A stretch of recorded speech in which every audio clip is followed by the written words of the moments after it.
आप सभी को मेरा नमस्कार। यह उपन्यास आपके नेट सेट के लिए बहुत ही उपयोगी है, तो चलिए हम इसे प्रारंभ करते हैं। चतुर्थ उच्छ्वास। निपुणिका ने अपनी स्वामिनी को छिपा रखने के लिए जिस स्थान को चुना था, उसके दर्शन मात्र से मेरा हृदय बैठ गया। वह एक देवी मंदिर से संलग्न छोटा सा जीर्ण गृह था। जब निपुणिका के घर से कुछ आवश्यक सामग्री लेकर चोर की भांति हम नगर प्रांत में अवस्थित उस मंदिर के पास पहुंचे, उस समय चंद्रमा पश्चिमाकाश की ओर लटक गया था। सप्तर्षियों का मंडल मानसरोवर में स्नान करने की तैयारी में था और कालपूर्व इस गिरी के शिखर को छूता दिखाई दे रहा था।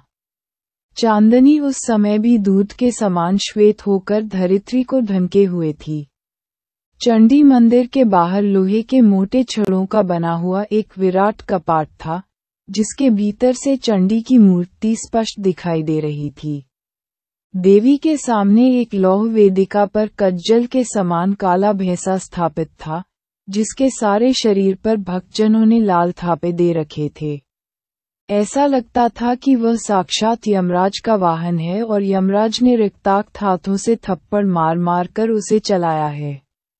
देवी के चरणों के पास एक छोटी वेदी थी, जिस पर कोई लाल लाल वस्तु दिख रही थी। बाद में मैंने देखा कि वह और कुछ नहीं, एक पीढ़े पर रखा हुआ महावर से रंगा वस्त्र खंड था। मंदिर के सामने एक खुला हुआ प्रांगण था, जिसके कुट्टिम विदीर्ण हो चुके थे और उन दरारों से हरिद्वर्ण के तृण निकलकर जीवनी शक्ति की विजय घोषणा कर रहे थे। इसी प्रांगण से सटा हुआ एक घर था, जो बाहर से गुफा जैसा दिखाई दे रहा था। घर के सामने कुछ अयत्न परिवर्धित करबीर के झाड़ थे, जिनमें वनकुक्कुटों ने रात को आश्रय ग्रहण किया था। निपुणिका ने बड़ी सावधानी से उस घर को खोला और जब हम तीनों उसमें प्रविष्ट हो गए, तो उसी सावधानी के साथ भीतर से बंद कर दिया। बंद कर देने के बाद वह आंगन चारों ओर से घिर जाता था। आंगन में 2-3 छोटी छोटी कोठरियां थीं और एक जीर्णप्राय कुआं था। इस भग्नप्राय प्रांगण गृह को ज्योत्सना ने और भी भयंकर बना दिया था। आंगन में भीतों पर लाल रंग से चित्रित नाना प्रकार के चिन्ह स्पष्ट दिखाई दे रहे थे। जान पड़ता था, किसी समय इस घर में कोई भैरव अपनी भैरवी के माथ बाम मार्गी साधना किया करते थे, क्योंकि उन चिन्हों का यही अर्थ हो सकता था। निपुणिका ने इस कुसुम सुकुमार राजकन्या को छिपाने के लिए इस भयंकर स्थान को चुनकर न तो बुद्धिमानी का परिचय दिया था और न सहृदयता कहा। लेकिन वह लाचार थी। उसकी श्रेणी की दासी के लिए इसमें उत्तम स्थान चुन सकना असंभव था। उसने केवल एक बार मेरी ओर कातर भाव से देखा। उस दृष्टि का स्पष्ट तात्पर्य ये था कि इससे अधिक मेरे बस की बात न थी। वह प्रसन्न नहीं थी। मेरा पौरुष गर्व परास्त हो चुका था। एक दीर्घ निश्वास द्वारा मैंने अपना असंतोष प्रकट किया। मेरे प्राण हाँफ उठे थे। उस निसर्ग सुकुमार राजबाला की ओर आंख उठाकर देख सकने का साहस भी मुझमें नहीं रह गया था। मैं जिस समय अवसन होकर बैठ पड़ने जा रहा था, उसी समय राजबाला ने थके हुए स्वर में कहा, भद्र, विलंब हो रहा है, करणीय हो सो करो। इस वाक्य ने विद्युत की त्वरा के साथ मेरे समस्त अस्तित्व को झकझोर कर जगा दिया। मेरा जड़ भाव जाता रहा। ऐसा लगा जैसे किसी अमृत संजीवनी ने मेरे भीतर नए प्राण भर दिए हैं। विनीत भाव से मैंने कहा, देवी, आज इसी स्थान पर विश्राम करें। कल मैं कोई और व्यवस्था करूंगा। मुझे इस स्थान पर आपको देखकर बड़ा कष्ट हो रहा है, पर विवश हूँ। उत्तर मिला, मुझे कोई कष्ट न होगा, करणीय कीजिए। निपुणिका ने एक छोटी कोठरी की ओर चलने का इशारा किया। उसके वचन रुद्ध आ गए थे, शायद वह रो रही थी। वह कोठरी अपेक्षाकृत साफ और मजबूत थी। वहां एक कंबल पहले से ही बिछा हुआ था। हमने राजबाला को अंधेर में वहीं विश्राम करने को कहा। राजबाला के बैठ जाने के बाद हम दोनों अन्याय कायों में जुट गए। निपुणिका कुछ देर तक चुपचाप काम करती रही, पर उसकी प्रत्येक क्रिया से एक व्याकुल आशंका का भाव प्रकट होता रहा। मैंने उससे पूछा कि क्या बात है। पहले तो वह जब्दी सी खड़ी रही, फिर धीरे धीरे बोली कि किस प्रकार यहाँ के वृद्ध पुजारी को हाथ करके उसने ये घर हथियाया है। यद्यपि इस मंदिर में बहुत कम लोग आया करते हैं, फिर भाई ये स्थान सुरक्षित नहीं है, इस विषय में निपुणिका को कोई संदेह नहीं था। उसने बताया कि दिन को इस घर का पूर्ण रूप से बंद रहना ही उचित है। मुझे दिन भर बाहर रहना होगा और रात को पुजारी के सो जाने के बाद ही निपुणिका से मिलना संभव होगा। पर वस्तुतः निपुणिका ने जो बात नहीं कही, वही उसका प्रधान वक्तव्य थी। वह पुजारी से डरी हुई थी। पहले उसने इस स्थान पर आने के परिणामों को जितना हल्का समझा था, अब उतना हल्का नहीं समझ रही थी। स्त्री सुलभ भीरुता ने उसे अभिभूत कर दिया था। मैंने साहस बंधाते हुए कहा, नियुनिया, बाणभट्ट के साथ रहकर भी तू डर तो? वह आंखें नोची ही किए रही और स्वजित भाव से नहीं कहकर धीरे धीरे भीतर चली गई। प्रभात होने में अब ज्यादा देर नहीं था। मैं बाहर निकल आया। निपुणिका ने भीतर से घर बंद कर लिया। देखते देखते चंद्रमा पद्म मधु से रंगे हुए वृद्ध कलहंस की भांति आकाश गंगा के पुलिन से उदास भाव से पश्चिम जल्दी के तट पर उतर गया। समस्त दिग्मंडल वृद्ध रणकुम्रिक की रोमराजी के समान पांडुर हो उठा। हाथी के रक्त से रंजित सिंह के सटाभार की भांति या लोहित वर्ण लाक्षारस के सूत्र के समान सूर्य किरणें आकाश रूपी वन भूमि से नक्षत्र रूपी फूलों को इस प्रकार झाड़ देने लगी, मानो वे पद्म रागमणि की शलाकाओं से बनी हुई झाड़ू हों। तारिकाएं लुप्त होने लगीं। दो एक जो अब भी बच रही थीं, वे पश्चिमाकाश रूपी समुद्र तट पर सीपियों के उन्मुक्त मुख से बिखरे हुए मुक्तापटल की भांति दिख रही थी। पूर्व की ओर प्रकाश आविर्भूत होने लगा। धीरे धीरे शिशिर बिंदु को वहन करता हुआ, पद्मवन को प्रकंपित करता हुआ, परिश्रांत नगर रमणियों के धर्म बिंदु को विलुप्त करता हुआ, वन्य महिषों के फेन बिंदु से सिंचा हुआ, कंपमान पल्लवों और लता समूहों को नृत्य की शिक्षा देता हुआ, प्रस्फुटित पद्मों का मधु बरसाकर, पुष्प सौरभ से भ्रमरों को संतुष्ट करके मंद मंद संचारी प्रभात वायु बहने लगा। इस समय तक छोटे राजकुल में न जाने क्या घटा होगा। शायद सबसे अधिक आघात वृद्ध वाभ्रव्य को सहना पड़ेगा। अब तक शायद निपुणिका का घर जला दिया गया होगा। मैंने संतोष की सांस ली, क्योंकि मैं इस विपत्ति में निपुणिका के साथ था और सौभाग्यवश इस नगर में मुझे कोई पहचानता भी नहीं। निपुणिका के घर से जब हम आवश्यक सामग्री लेने गए थे, उसी समय मैंने अपना शुक्ल वेश धारण कर लिया था। इस समय मैं निरीह ब्राह्मण था। यद्यपि रात भर की क्लांति से मेरा शरीर कुछ अवसन हो आया था, पर इस समय आराम करने की प्रवृत्ति मेरे अंदर नहीं थी। मैं यही सोच रहा था कि किसी अच्छे स्थान पर कैसे जाया जा सकता है। पास की टूटी पुष्करिणी में हाथ मुंह धोकर मैं देवी के सामने जाकर स्तुति पाठ करने लगा। अनति पश्चात एक वृद्ध ब्राह्मण चंडी मंदिर की ओर आते दिखाई दिए। उन्होंने भक्ति पूर्वक चंडी कन प्रणाम किया और परिक्रमा करके प्रांगण में खड़े हो गए। मैंने भं परिक्रमा की और प्रणाम किया। वे मेरी ओर इस प्रकार ताक रहे थे जैसे कुछ जानना चाहते हों। मैं उनके पास गया और प्रणाम किया। आशीर्वाद देते हुए उन्होंने बताया कि इसके पहले उन्होंने कभी मुझे नहीं देखा है और जानना चाहते हैं कि मैं कैसे इधर भटक पड़ा हूँ। मैंने विनीत भाव से कहा कि मैं परदेशी हूँ, रात को यहीं टिक गया था। वे थोड़ी देर तक हंसते रहे। बोले, तो आप भाग्यवान हैं, पुजारी बाबा से आपका साक्षात्कार नहीं हुआ। मैंने नम्रतापूर्वक उत्तर दिया, पुजारी बाबा को मैं नहीं जानता। वे बोले, जानते तो यहाँ नहीं रुकते। मैंने इसका कारण पूछा। फिर वे हंसकर पुजारी बाबा का परिचय देने लगे। वृद्ध काफी सरस जान पड़ते थे। उन्होंने पुजार की वर्णना बड़ी रसमयी भाषा में की।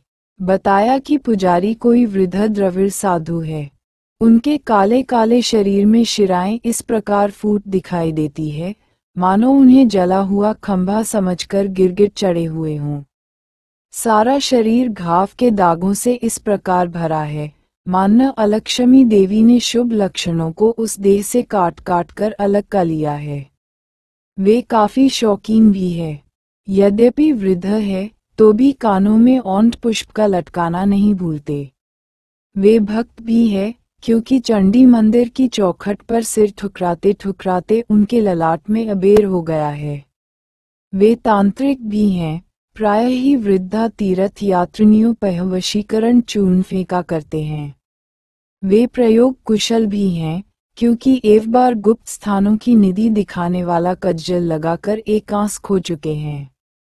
वे चिकित्सक भी हैं, अपने आगे वाले लंबे और ऊंचे दांतों को समान बनाने के उद्योग में अन्य दांतों को खो चुके हैं, पर वे ऊंचे दांत जहां के तहां है। वे विनोदी भी है, क्योंकि बालकों के पीछे एक बार ईंट लेकर दौड़ पड़े थे और लुढ़क कर गिर गए थे, जिसमें होंठ कुछ कट गए हैं। उनकी विद्या का भांडार अक्षय है। समस्त दक्षिणा पथ का संपत्ति प्राप्त करने की आशा से कपाल में तिलक धारण करते हैं। हरे बघरैंट के पत्तों के रस में शमशान का कोयला पीसकर उससे एक सीपी को रंग रखा है। उनका विश्वास है कि उसे देखने मात्र से धनियों के हृदय में उच्चाटन होता है और वे अपनी संपत्ति छोड़कर चल देते हैं। माया वशीकरण के ऊपर भी उनका विश्वास है। इस कार्य के लिए उन्होंने तालपत्र की एक पोथी पर महावर के रंग से 1,00,000 बार हूँ फट लिख रखा है और उसे गुग्गुलू धूम से धूपित किया है। उनका विश्वास है कि इस पोथी को देखकर रमणियां उनकी चेरी हो रहेंगी। आंख यद्यपि एक ही है, पर उसमें एक चिक्कन शलाका द्वारा नित्य अंजन लगाया करते हैं। यद्यपि रात को रतौंधी के कारण देख नहीं सकते, परंतु अप्सराओं के अप्रत्याशित आगमन की आशा से रात भर प्रदीप जलाए रखते हैं। यद्यपि निद्रा में कुंभकर्ण के प्रतिद्वंद्वी हैं, पर स्वप्न में नूपुर क्वनन निरंतर सुना करते हैं। यद्यपि वानरों से स्पर्धा करके पेड़ पर से कूदकर एक पैर खो चुके हैं, पर मूल स्थानीय उपानों को यत्नपूर्वक संग्रह कर रखा है। ब्राह्मणों से उनका निसर्ग वैर है, और आप यदि अभी यहाँ से नहीं टल जाते तो एक टिंटा जरूर खड़ा करेंगे। भगवान की इतनी लोकानुकंपा अवश्य है कि उन्हें कान, खंज और वधिर बना दिया है, नहीं तो ये स्थानवीश्वर अब तक उजाड़ हो गया होता। वृद्ध के इस वर्णन को सुनकर मैं समझ गया कि निपुणिका ने किस प्रकार इन्हें हाथ किया होगा और अब वह डर क्यों रही है। परंतु मुझे कुतूहल ही हुआ। मैंने हंसते हुए कहा, ऐसे लोकोत्तर महात्मा के दर्शन बिना तो नहीं टला जाता। वृद्ध ने हंसते हुए कहा, जरूर दर्शन कीजिए, पर सावधान रहकर। कब सिर पर डंडा बैठा देंगे, कुछ कहा नहीं जा सकता। ये कहकर वृद्ध वहां से चलते बने। मैं भी प्रांगण से दूर हटकर वृद्ध पुजारी के आगमन की प्रतीक्षा करने लगा। कुछ देर बाद पुजारी निकले। चंडी मंदिर के गर्भगृह में ही वे सोए हुए थे। उनकी आंखें लाल थीं। वृद्ध ने उनका जैसा रूप वर्णन किया था, वे वैसे ही थे। चंडी मंडप से निकलकर उन्होंने कुछ मंत्र पढ़े, फिर हाथ के डिब्बे से काला सा चूर्ण निकालकर उस प्रांगण गृह की ओर फेंका, जिसमें हम लोगों ने आश्रय लिया था। जल्दी जल्दी वे उस घर की ओर बढ़े, एक बार शीघ्रता के कारण लड़खड़ा भी गए। प्रांगण गृह के द्वार पर उन्होंने चूर्ण निक्षेप किया और संभालकर बगल से तालपत्र की पोथी निकाल उसे सामने कर लिया। फिर उन्होंने जोर जोर से द्वार पर धक्का मारा। निपुणिका सावधानी से बाहर आई और लीला कटाक्ष से एक बार वृद्ध साधु की ओर देखा। फिर तो पुजारी के अधविशिष्ट ऊपर वाले दांत बाहर निकल आए और सूखे हुए कपोलों पर अनुराग की हरितिमा दौड़ गई। बहुत दिनों के बाद उनका तंत्र सफल हुआ था। वे उस महाघर लिखित तालपत्र की पोथी को बराबर सामने लिए हुए थे।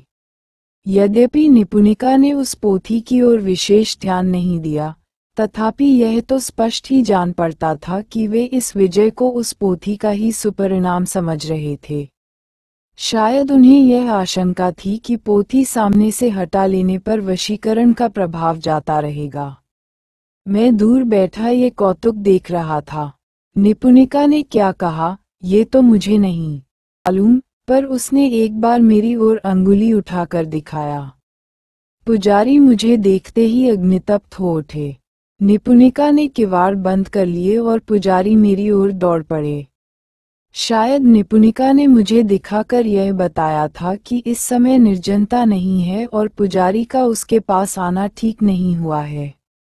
पुजारी ने मुझसे क्या क्या कहा, यह मुझे ठीक नहीं मालूम, क्योंकि उनकी स्वलित वाणी का स्पष्ट सुनना सहज नहीं था। परंतु वे बातें भले आदमियों के सुनने योग्य नहीं रही होंगी, इस विषय में मुझे लेशमात्र भी संदेह नहीं। वे क्रोध की मूर्ति बने हुए थे, या आप वे एक पैर से लंगड़े थे, पर दौड़ने में उन्होंने कोई बात उठा नहीं रखी। शीघ्रता के कारण उनके हाथ से कजल चूर्ण का डिब्बा लुढ़क गया और करीब करीब खाली हो गया। ऐसा जान पड़ा कि मुझे इस स्थान पर बैठने के पाप का प्रायश्चित अवश्य करना होगा। उन्होंने एक बड़ा सा प्रस्तर खंड मेरे ऊपर फेंका, लेकिन वहां के प्रस्तर खंड भी पुजारी बाबा का परिहास करना चाहते थे। उनके उत्तरीय में उलझकर वह पत्थर उनकी पीठ पर आ गिरा। बाबा का क्रोध और भी उफन पड़ा। मैं उन्हें शांत करने का कोई उपाय सोच नहीं पा रहा था, लेकिन पत्थर ने ठीक मौके पर मेरी सहायता की। उत्तरीय के उलझने से उनका वक्षस्थल खुल गया, शुष्कप्राय ओंठ पुष्प की माला बाहर निकल आई और काले धागे में बंधी हुई उच्चाटन वाली सीपी दिख गई। मुझे मेरा कर्णीय सूझ गया। अत्यंत नम्रतापूर्वक मैंने प्रणिपात किया और हाथ जोड़कर कहा, धन्य हो महान धार्मिक, आश्चर्य है यह उच्चाटन शक्ति, अद्भुत है इसकी महिमा। मुझे नगर श्रेष्ठी धनदत्त ने भेजा है। आपकी इस अद्भुत शक्ति को देखकर उनका मोह टूट गया है। धन वैभव कमल पत्र के बुदबुद के समान उन्हें निर्विकार छोड़कर अलग हो गए हैं। संसार से उन्हें वैराग्य हा। वे अपनी समस्त संपत्ति आज ही आपके चरणों में समर्पण करना चाहते हैं। यदि आप उन्हें शिष्य बना लें, तो वे श्रभी सेवा करने को उपस्थित हो जाएंगे। मैं जब तक आपकी स्वीकृति का संदेशा उनके पास न ले जाऊंगा, तब तक वे अन्न जल नहीं ग्रहण करेंगे। धार्मिक ने एक बार गर्व के साथ अपनी आश्चर्य विभव भूमि शक्ति की ओर देखा, फिर धीरे धीरे शांत होकर बोले, धनदत्त का कल्याण हो। वह बड़ा धार्मिक है, उसे कह दे कि वह संपत्ति दे जाए। शिष्य होना हो तो सौगतों के सुगतभद्र के पास जाए। मैं शिष्य नहीं बनाता। ये कहकर उन्होंने गर्व के साथ एक बार फिर सीपी को देखा। उस दृष्टि का तात्पर्य ये था कि बच्चू अब तो फंस गए हैं, जाएंगे कहाँ। मुझे एक नई सूचना मिली। मैंने हाथ जोड़कर विनीत भाव से पूछा, वे अपनी संपत्ति और किसी को नहीं देना चाहते। वे आपके चरणों में ही सब कुछ रख देने का संकल्प रखते हैं। आपकी अनुमति से वे सौगतों के शिष्य भी बन सकते हैं। अनुज्ञा दें, उन्हें इसी प्रकार का संदेशा दे आऊं। पुजारी ने कहा, हाँ जा, अभी जा। कल मैं कुछ नहीं लेता। मैं आज ही यहाँ से कान्यकुब्ज की ओर चला जाऊंगा। स्थानवीश्वर के नागरिक असभ्य है, भाग्यहीन है, कुत्सित है। मैं उन पर थूकता हूँ, और सचमुच ही धार्मिक ने थूक दिया। फिर बोले, परिहास करना हो तो वे इधर आएंगे। मैं पूर्णिमा के दिन उनकी अभद्रता सह नहीं सकता। मुझे इस बात का रहस्य बाद में मालूम हुआ था। बात यह थी कि फाल्गुनी पूर्णिमा को कई बार नागरिकों ने वृद्धा वेश्याओं से पुजारी बाबा का विवाह करा दिया था। इधर के लोग ऐसे परिहास में अधिक प्रगल्भ हैं। अब तक पुजारी बाबा को इस परिहास का ज्ञान हो गया था। वे आज ही स्थानवीश्वर त्याग करने वाले थे। उनकी इच्छा शायद निर्माणका को साथ ले लेने की थी। मैंने उत्तम अवसर देख न ही चंडी मंडप की ओर चले गए। मैं नृण भर वहीं खड़ा रहा और सोचता रहा कि एक बार उधर का रंग भी क्यों न देख आऊं। एक वस्तुतः मैं भूल ही गया था कि मुझे धनदत्त के पास पुजारी बाबा की अनुज्ञा धो ले जाने का काम करना है। पुजारी ने एक बार मेरी ओर देखा, फिर तेजी से आकर बोले, जा जल्दी यहाँ से, मार डालेगा बेचारे धनदत्त को। तू पाप भरित्य है, वह अन्न जल छोड़े बैठा है, तू यहाँ खड़ा है। सचमुच ही तो मैं कैसा कुभृत्य हूँ। मैं हाथ जोड़कर बोला, हे परम धार्मिक, धनदत्त के महल तक आपका जाना आवश्यक है। वहां से वह आपके साथ गंगा तट तक जाएंगे और गोधूली के शुभ मुहूर्त में गंगाजल से संकल्प करके अपनी कर कहा, तो क्यों न परम धार्मिक श्रीमान श्रेष्ठी धनदत्त के महल की ओर चलें। नगर के प्रांत देश में जो ऊंचा महल है वही उनका निवास स्थान है। पुजारी बाबा आज अपनी सफलता के मद में बेहोश थे। बोले, नहीं जाता मैं किसी के महल की ओर। धनदत्त को पड़ेगी तो 100 बार यहाँ आएगा। तू जा यहाँ से, सौगतों के सुगत भद्र के पास जा, वह घर घर भीख मांगता फिरता है। मैं चंडी के मंदिर को छोड़कर कहीं नहीं जाता। मैंने कहा, साधु, परम धार्मिक साधु, तपस्या इसे कहते हैं, भक्ति इसका नाम है। भला वह सुगतभद्र कहाँ रहता है? पुजारी ने अनति दूर स्थित एक विहार की ओर उपेक्षापूर्वक उंगली उठाई। बोले, वहाँ। फिर मेरी ओर देखने बेमस्त संपत्ति श्री चरणों को सौंप देंगे। आप जब तक ऐसी अनुज्ञा नहीं देते तब तक मैं यहाँ से नहीं टल सकता। पुजारी नर्म हुए। बोले, तू बड़ा हठी है, भक्त जो न करा ले। मैं चलता हूँ मगर तुझे साथ नहीं ले जा सकता। तू यहाँ से भाग जा। शायद धार्मिक को ये संदेह था कि मैं कुछ हिस्सा लेना चाहता हूँ। मैंने हाथ जोड़कर कहा, सो कैसे होगा?